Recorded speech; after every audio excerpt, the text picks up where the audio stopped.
Let's continue the chapter electricity. तो previously जो last मेरा वीडियो था बेटा, उसमें मैंने आपको रेजिस्टेंस के बारे में पढ़ाया था कि what do you mean by resistance. तो रेजिस्टेंस मैंने क्या बताया था कि ये एक क्या है, रुकावट है, ऑब्स्ट्रक्शन है। किसके आगे ऑब्स्ट्रक्शन है? इन flowing the electric current.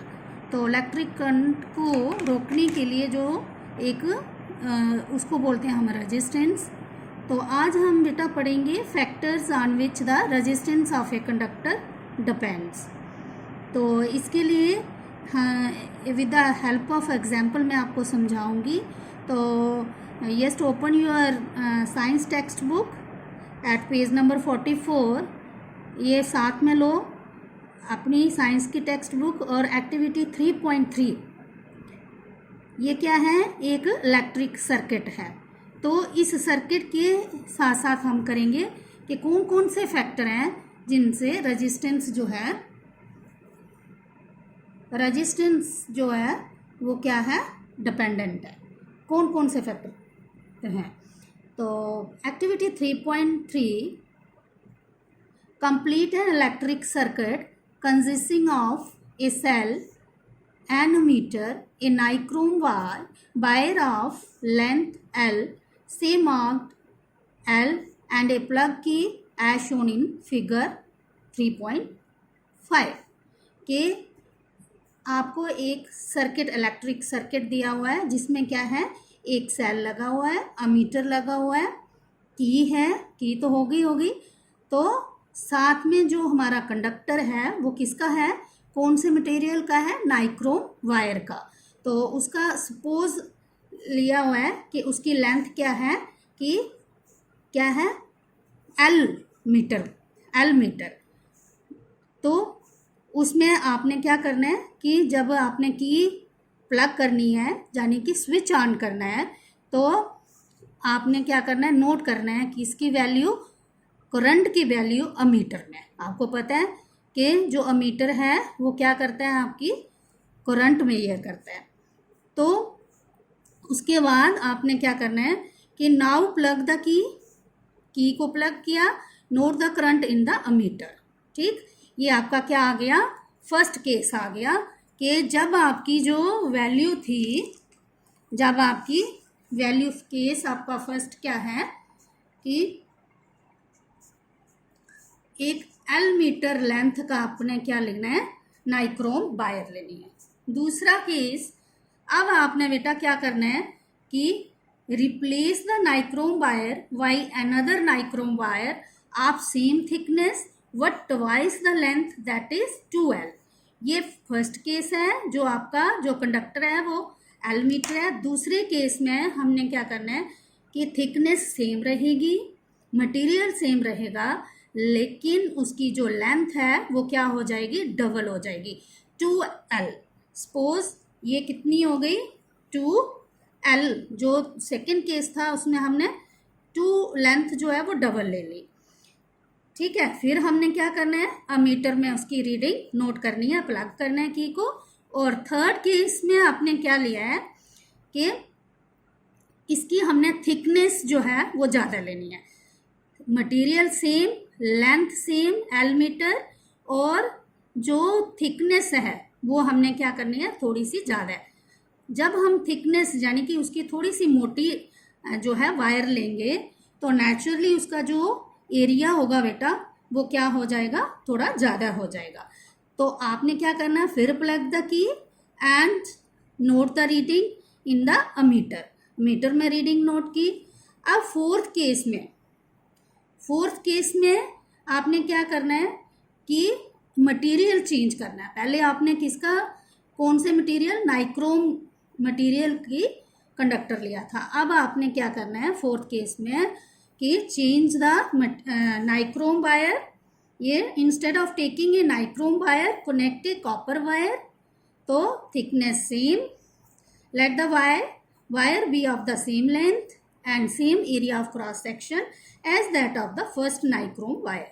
Note the value of current. अब ये पूरे केसेस में फर्स्ट, सेकंड, थर्ड में आपने क्या नोटिस करना है कि is there any difference in the current in all cases? Does the current depend on the length of the conductor or does the current depend on the area of the cross section of the wire? तो it is observed, जब आपने ये किया, अगर practically हम ये करते हैं तो हमने क्या देखा बेटा कि इसमें जो है करंट जो है in all cases is different, same नहीं रहेगी। ठीक है, पहला जो केस था आपका, जो सेकंड केस जिसमें आपने क्या की कि लेंथ डबल ली, तो उसमें आपने क्या देखा, जो सेकंड केस में कि लेंथ सपोज पहले में आपने क्या ली थी कि ये एक कंडक्टर है आपका एल मीटर, ठीक है, लेकिन दूसरे केस में आपने 2L मीटर ले ली, यानी कि आपने इसकी लेंथ जो है वो डबल कर दी। ठीक, तो इसमें क्या है 2L मीटर, तो सेम जो थिकनेस सेम है इसकी, सेम लेकिन लेंथ डबल कर दी। तो हमने क्या देखा कि जो मीटर में हमारी रीडिंग आई वो क्या थी, करंट जो थी वो कितनी हो गई, हाफ हो गई, हमारी करंट जो है वो हाफ होगी। उसका क्या कारण है बेटे, देखो ये लेंथ एल ली थी तो नेचुरली इसमें हमने क्या है कि जो इलेक्ट्रॉन्स मैंने आपको बताया था कि जो करंट है वो क्या है, फ्लो ऑफ इलेक्ट्रॉन्स। मैंने आपको बताया था कि रेजिस्टेंस क्यों प्रोड्यूस होता है, क्योंकि कोलिजन की वजह से। इसमें क्या है, एटम्स भी हैं और इलेक्ट्रॉन्स भी हैं, तो उनका आपस में कोलिजन होता है, तो कोलिजन की वजह से जो है ऑब्स्ट्रक्शन पैदा होती है। तो जब लेंथ ज़्यादा लेंगे तो नेचुरली हमारे जो क्या हैं, जो इलेक्ट्रॉन्स हैं उसमें ऑब्स्ट्रक्शन ज़्यादा होगी। क्यों होगी, क्योंकि कोलिजन ज़्यादा होगा, इसमें ज़्यादा एटम्स होंगे, ज़्यादा इलेक्ट्रॉन्स होंगे, तो इसमें क्या है कोलिजन ज़्यादा होगी, तो हमारा रेजिस्टेंस क्या होगा, ज़्यादा होगा। तो आपको पता है, मैंने बताया आपको कि जब रेजिस्टेंस जो है that is inversely proportional to the current. ठीक है, ये क्या है, अगर करंट ज़्यादा है तो रेजिस्टेंस कम है, अगर रेजिस्टेंस ज़्यादा है तो करंट जो है वो कम होगी। तो हमारी इस केस में जो हमारी करंट है वो कितनी हो गई, हाफ हो गई, हाफ उसकी। अगर सपोज इस केस में हमारी करंट 2 एम्पियर आती है तो सेकंड केस में हमारी करंट कितनी आ गई, 1 एम्पियर, हाफ हो जाएगी। ठीक है, अब जो तीसरा केस था हमारा, उसमें हमने क्या किया था, तीसरे केस में हमने थिकनेस ज़्यादा की थी, यानी कि जो एरिया ऑफ क्रॉस सेक्शन था, क्रॉस सेक्शनल एरिया था, वो क्या किया था, हमने ज़्यादा किया था। तो केस थर्ड में हमारा क्या आ गया कि जो क्रॉस सेक्शनल एरिया था, तो इसमें हमने क्या देखा है कि uh meter reading is increased when a thicker wire of the same material and of the same length is used in the circuit. ठीक है, कि आपकी जो करंट है वो क्या आई, इसमें ज़्यादा हुई है। जब एरिया आपका ज़्यादा हुआ तो करंट ज़्यादा हुआ, तो जो आपका रेजिस्टेंस है वो क्या होगा, कम होगा इसमें। ठीक है बेटा, इसमें रेजिस्टेंस कम होगा क्योंकि हमारा जो रेजिस्टेंस का रिलेशन है करंट के साथ वो इनवर्सली प्रोपोर्शनल है। तो इसमें जो हमारी क्या है, रेजिस्टेंस जो है वो कम हुआ क्योंकि हमारी करंट जो है ज़्यादा होगी। A change in a meter reading is observed when a wire of different material of the same length and same area of cross section is used. अब चौथे केस में हमने क्या किया था कि जैसे फर्स्ट केस में जितनी लेंथ ली थी, जितना हमने थिकनेस ली थी उतनी ही, लेकिन हमने इधर मटेरियल चेंज किया था। फोर्थ केस में हमने कॉपर लगाया था, तब भी हमारी करंट जो है डिफरेंट आई। तो इससे क्या हमने ऑब्जर्व किया बेटा, इससे हमने कि जो हमारा रेजिस्टेंस है वो क्या है, of a conductor depends upon the length of the conductor. ठीक है, पहला जो हमारा फैक्टर्स हैं कि जो रेजिस्टेंस है वो किस पे डिपेंड है, तो वो पहला आ गया आपका लेंथ। लेंथ पे कैसे कि जो रेजिस्टेंस है वो क्या है, दैट is directly proportional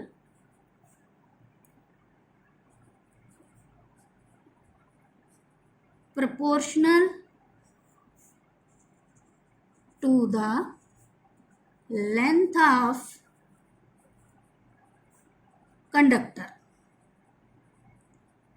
आपने देखा ही होगा कि जो आर है हमारा वो directly proportional to the length of the conductor. क्यों? क्योंकि इसमें हमारी जो था, जब हमने लेंथ ज़्यादा की तो रेजिस्टेंस ज़्यादा आया, करंट कम होगी, आधी होगी।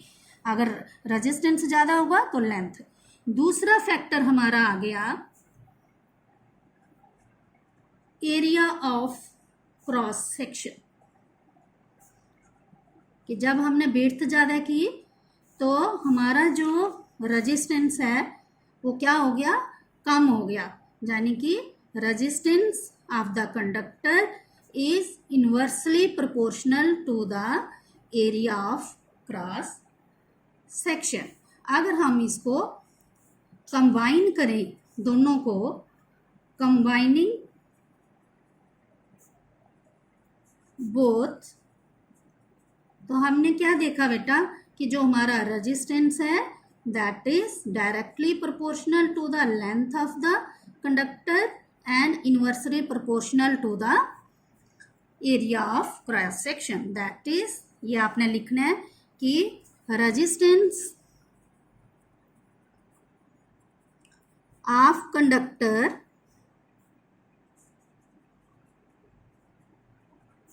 is directly proportional to the length of conductor and area and inversely proportional to the area of cross section। अब आप जब हम यहाँ पे ये वाली टर्म लगाते हैं तो इसको हम रिमूव करने के लिए एक कोई कांस्टेंट टर्म लगाते हैं, तो उसको जब हम लगाते हैं तो वो क्या लगेगा? ऐसा साइन आ जाएगा इसमें, ठीक है, ये साइन आ जाएगा। तो इसको हम क्या बोलते हैं? ये क्या है? इसको रो बोलते हैं, RHO। ये क्या है? Constant of proportionality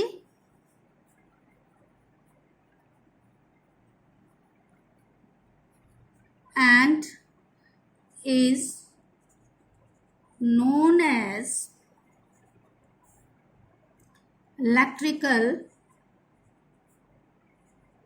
resistivity. इसको हम क्या बोलते हैं? Resistivity or specific resistance, specific resistance, ठीक है। ये जो टर्म नहीं आई तो इसको हम क्या बोलते हैं? रो या कांस्टेंट ऑफ प्रोपोर्शनैलिटी, ठीक है। ये हमारा फर्स्ट फैक्टर हो गया। ये हमारा जो एरिया ऑफ क्रॉस सेक्शन, तो ये आ गया। अगर बच्चे अब हम इसकी यूनिट की बात करें, अगर इसके SI यूनिट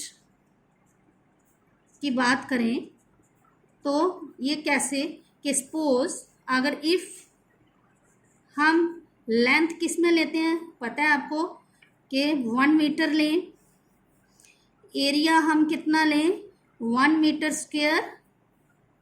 तो हमारा R जो है वो किसके बराबर हो गया? आपको पता है कि अगर इसका यूनिट निकालना है, रो का हमने SI रेजिस्टेंस का तो आपको पता है ओम है, लेकिन इसका निकालना होगा तो आपका जो रो है स्पेसिफिक रेजिस्टेंस है, ये किसके बराबर हो गया? R इंटू A, ठीक है, अपॉन L। R का आपको पता है ओम, एरिया का आपको पता है 1 मीटर इंटू मीटर मतलब 1 मीटर स्क्वायर, और लेंथ का आपको पता है मीटर, तो ये 1 के साथ चला गया, तो इसका जो है हमारा क्या आ गया? SI यूनिट जो है इसका क्या आ गया? ओम मीटर। तो इसको हम क्या बोलते हैं? Specific resistance. अब स्पेसिफिक रेजिस्टेंस की क्या जो है वो डेफिनेशन हो सकती है, तो इसकी क्या डेफिनेशन है कि स्पेसिफिक रेजिस्टेंस जो है of a conductor is the resistance of conducting material having length 1 metre and area of cross section is 1 meter square।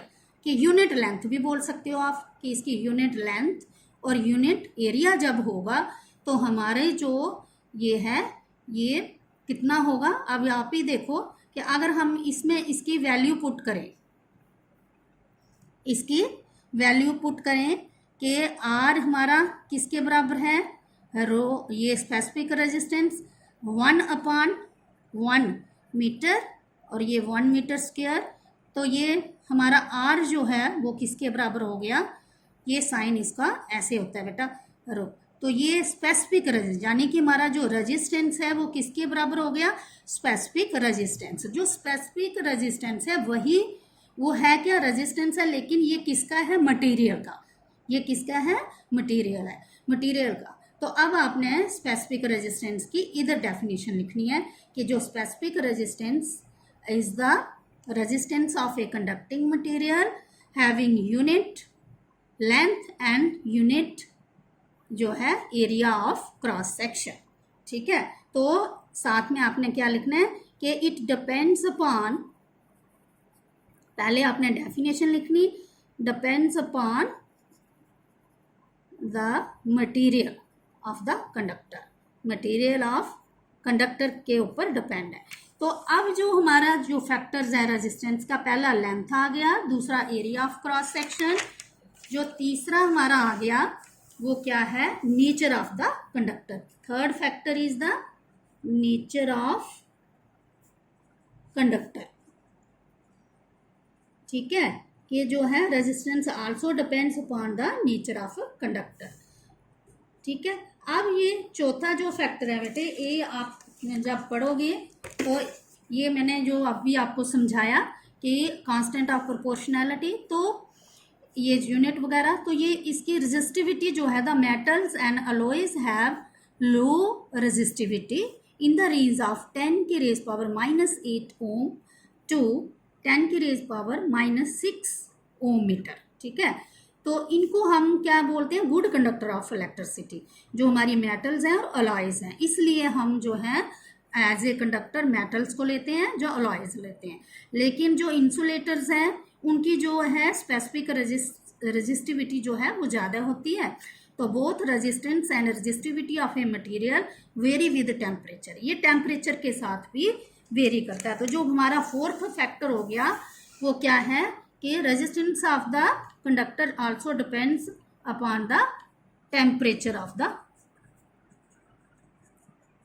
Temperature. ठीक है, ये टेम्परेचर पे भी वेरी करता है कि अगर टेम्परेचर ज़्यादा होगा तो ये रेजिस्टेंस ज़्यादा होगा। तो ये टेबल में इसकी वैल्यू दी हुई है कि रेजिस्टिविटी ऑफ एन अलॉय जो है ये वैल्यू दी है। ये आप पढ़ें तो आपने ये देखा होगा कि जो हमारे मेटल्स हैं उनसे जो अलॉयज हैं उनकी कम है, अलॉयज डू नॉट, और ये do not oxidize readily at high temperature पे, ये ऑक्सीडाइज नहीं होती हैं, यानी कि सीजन के साथ इसकी रिएक्शन नहीं होती है। For this reason they are commonly used in the electrical heating of devices like electric iron, toasters etcetera. इसलिए जो इलेक्ट्रिकल अप्लायंसेस है, जहाँ हमारी प्रेस है, टोस्टर्स हैं, तो उसमें हम क्या करते हैं, अलॉयज इस्तेमाल करते हैं, क्योंकि ये रजिस्ट। तो tungsten is used most exclusively for filaments of electric bulb. अब हमने इलेक्ट्रिक जो बल्ब है उसमें आपने देखा होगा कि जो टंगस्टन जो वायर है वो टंगस्टन मटेरियल है, whereas copper and aluminium are generally used for the electrical transmission line. जो जितनी भी इलेक्ट्रिकल लाइंस हैं, ट्रांसमिशन लाइंस, उसमें हम कॉपर की या एल्यूमिनियम लेते हैं कंडक्टर, लेकिन जो बल्ब में है उसमें हम क्या लेते हैं, टंगस्टन लेते हैं। तो ये था आपका फैक्टर्स अफेक्टिंग रेजिस्टेंस के कौन कौन से फैक्टर्स हैं जिनसे हमारा जो है रेजिस्टेंस जो है वो डिपेंडेंट है। तो ये पहला आ गया आपका लेंथ, दूसरा आ गया एरिया ऑफ क्रॉस सेक्शन, तो तीसरा आ गया आपका nature of the conductor, and चौथा जो है आपका टेम्परेचर। तो आई होप कि आपको ये समझ आ गया। अगर फिर भी आपको नहीं समझ आता है तो आप मुझे अपने ग्रुप में डाल के पूछ सकते हो। ठीक है, ओके बेटा, थैंक यू।